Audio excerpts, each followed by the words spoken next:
Balik lagi di channel aku dan kali ini aku akan menceritakan sebuah cerita urban legend horor yang terkenal di masyarakat. Aku akan menceritakannya dengan sudut pandang orang pertama. Jadi aku mau kalian simak ceritanya sampai habis dan jangan di skip-skip. Jadi langsung aja kita masuk ke ceritanya. Beberapa tahun yang lalu aku membuka fotografi kecil di pojok jalan. Meskipun bisnis ini tidak terlalu ramai, tetapi itu juga cukup memberikan aku pendapatan yang stabil. Setiap pagi aku membawa foto-foto baru untuk digantung di luar toko untuk menarik perhatian pelanggan. Namun beberapa hari ini fotografiku sepi dan aku hanya menunggu dan menguap di dalam ruangan. Dan tetap tidak ada satupun pelanggan yang datang. Suatu hari di akhir pekan bel pintu di tokoku berbunyi. Itu adalah pelanggan pertamaku yang datang ke toko setelah seminggu yang lalu. Aku menatapnya. Itu adalah seorang wanita dengan tubuh langsing dan wajah yang cantik. Aku bertanya pemotretan seperti apa yang ia butuhkan. Wanita muda itu tidak terburu-buru untuk menjawab. Wajahnya terlihat sedih menatapku dengan canggung dan aku menjadi penasaran. Aku mengundangnya untuk masuk dan mengikutiku ke dalam set untuk memilih gaya fotografi yang tepat. Yang paling mengejutkanku adalah jawaban tegas dan dingin dari wanita ini. Ia berkata ia ingin aku mengambil fotonya seperti foto memorial. Aku menatapnya dengan heran dan tidak yakin apakah aku salah dengar atau tidak. Karena ia masih muda dan mengambil foto memorial begitu cepat adalah nasib buruk dan dianggap tabu.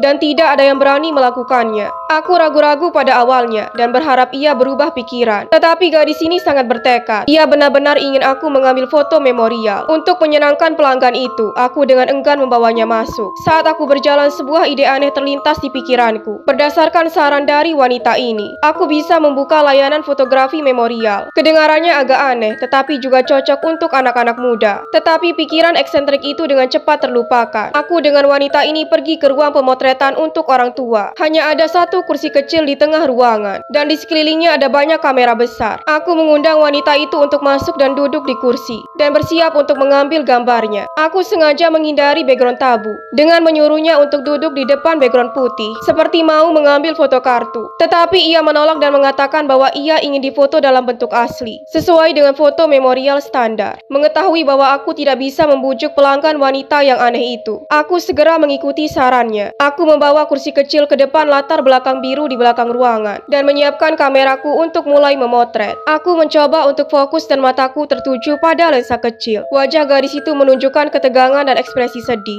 Untuk mereda ketegangannya, aku dengan lembut menyuruh gadis itu untuk tersenyum, tetapi itu sia-sia. Ekspresinya tetap murung seperti pertama kali ia masuk ke dalam tokoku. Aku membantunya mengambil beberapa foto sehingga ia bisa memilih yang terbaik. Aku berpikir bahwa ia terlalu stres dengan pemotretan, jadi aku meyakinkannya. Setelah lebih dari setengah jam, akhirnya pemotretan selesai. Aku segera memberitahu pelanggan wanita ini untuk kembali mengambil fotonya esok hari. Ia dengan lembut mengatakan dua kata, "Terima kasih."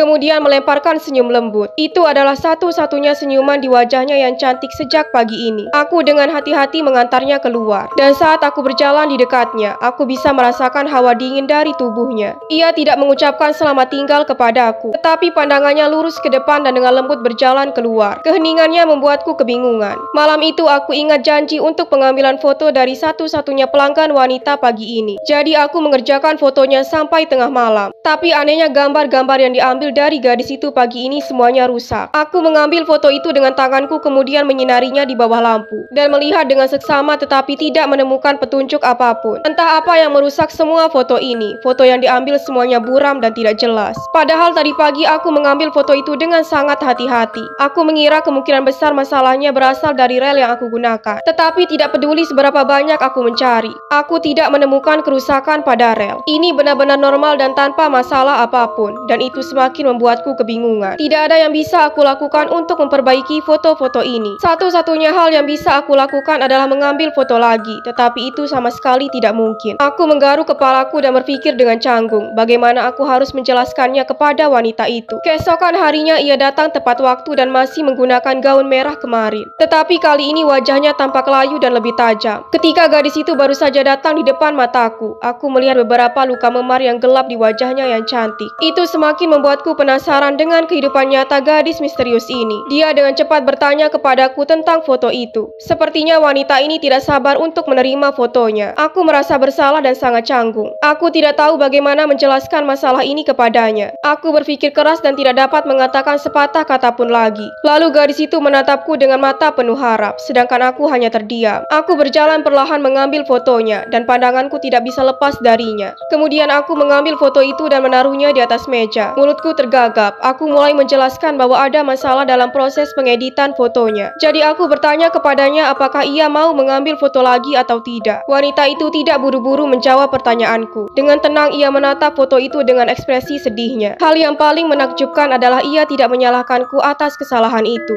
Ia juga tidak memintaku untuk mengambil foto lagi. Ia hanya memintaku untuk membingkai fotonya, dan aku dengan senang hati melakukannya. Aku segera menegosiasikan ukuran bingkai.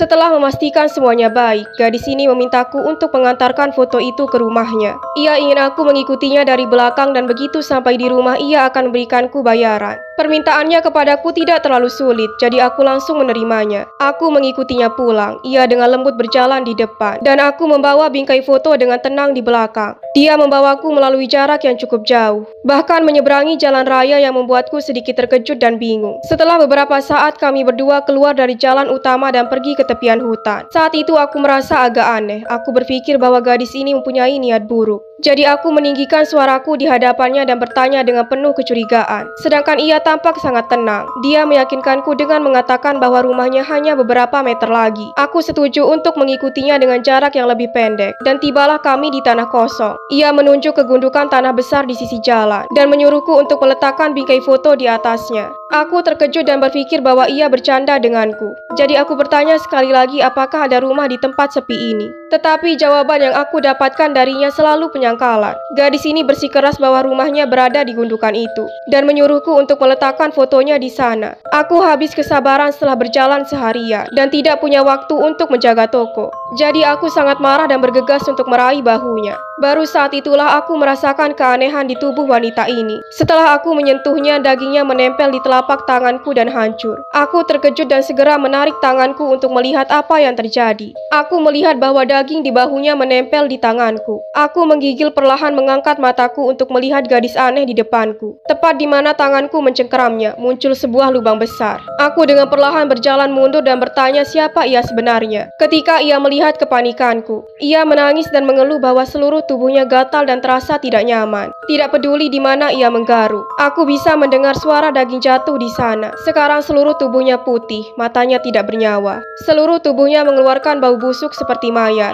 Setelah itu di mana-mana jarinya pergi. Terlihat sederetan daging kendur yang empuk tampak mengerikan. Aku menyadari bahwa wanita ini adalah hantu, jadi aku berteriak dan lari. Aku mengikuti jejak sebelumnya dan berhasil menemukan jalan keluar dari hutan. Aku berlari ke kantor polisi untuk melaporkan kejadian itu. Dan dari sana aku juga menemukan banyak informasi. Ternyata wanita itu adalah seorang mahasiswa dari salah satu kampus terkenal di kota ini. Juga terletak di dekat toko fotografiku. Kami pergi ke asramanya dan mengetahui dari teman-temannya bahwa ia telah menghilang selama beberapa bulan. Polisi segera menghubungi keluarganya dan segera menentukan kasus ini sebagai kasus penghilangan. Dari petunjuk dan bukti yang dikumpulkan, polisi dengan cepat menangkap pelakunya. Ia adalah seorang pria yang berkencan dengan gadis itu. Keduanya bertemu satu sama lain melalui media sosial. Tetapi setelah gadis itu meminta putus, ia mengubah cintanya menjadi kebencian. Ia membun-bun dan mengubur tubuhnya di tanah kosong ini. Sejak saat itu tokoku menjadi lebih sepi dan sangat suram. Melihat bahwa bisnis ini tidak terlalu bagus,